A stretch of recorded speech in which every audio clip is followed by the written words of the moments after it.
Today, guys, I want to talk about spine ticks, and we're going to work on this issue of The Warlord. This is Warlord Volume 1, number 29.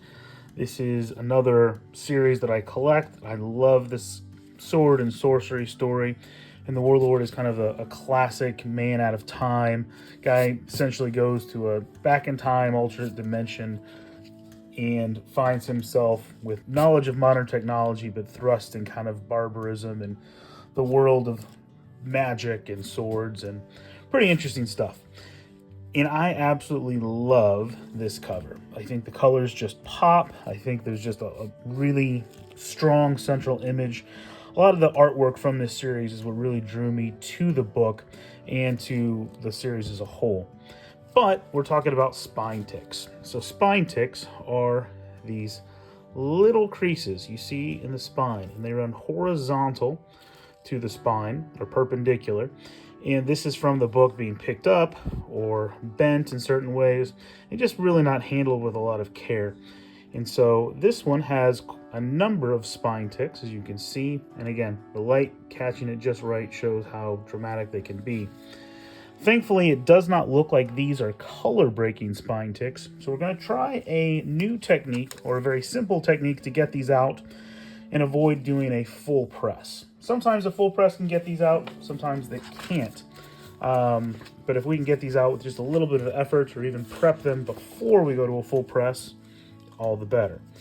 So, just on the inside cover, I've got 2 backer boards, and then just another one of those 60-pound weight paper. I'm going to put in there almost as just to hold the spine in place, but also as maybe a little bit of cushion as we go through this process. I'm going to use a Q-tip that has been moistened. It's not soaking wet, but just moistened in some distilled water. I'm going to rub the area that we're working on. So let's start with this one right here. Just introducing a little bit of moisture to the book. Again, we don't want it sopping wet. I'm going to bring in a piece of SRP paper, shiny side down. And then I have a tack iron. I've got it on medium heat. And I'm just going to do a couple of seconds massaging over that area in a circular figure 8 pattern. And see if that can help restore a little bit of that flatness to that area of the book.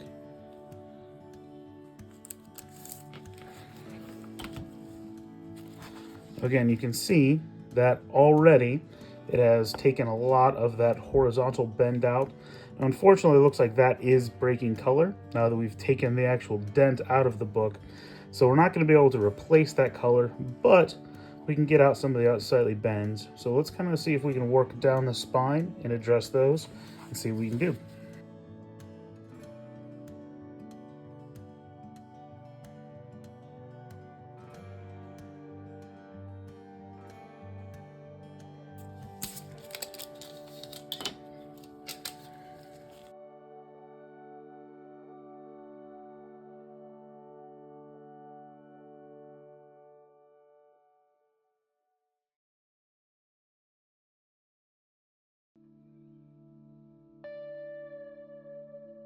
With just a few seconds of work, we can see a pretty dramatic difference in change already in the book. Now, we're going to spend a little bit more time, see if we can keep improving that up.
So literally, with just a few seconds of work, we've taken out some unsightly defects in the book, and it's either ready for a full press in our machine, or it could be ready for just a bag and board if this is something you want to put in your collection.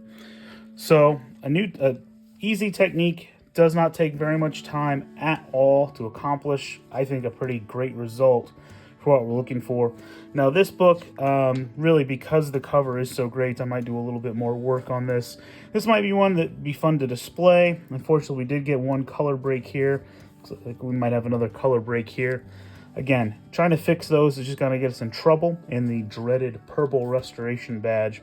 But ultimately, really happy with the results we got in really a minimal amount of time using the tack iron, some SRP paper, and just a little bit of distilled water.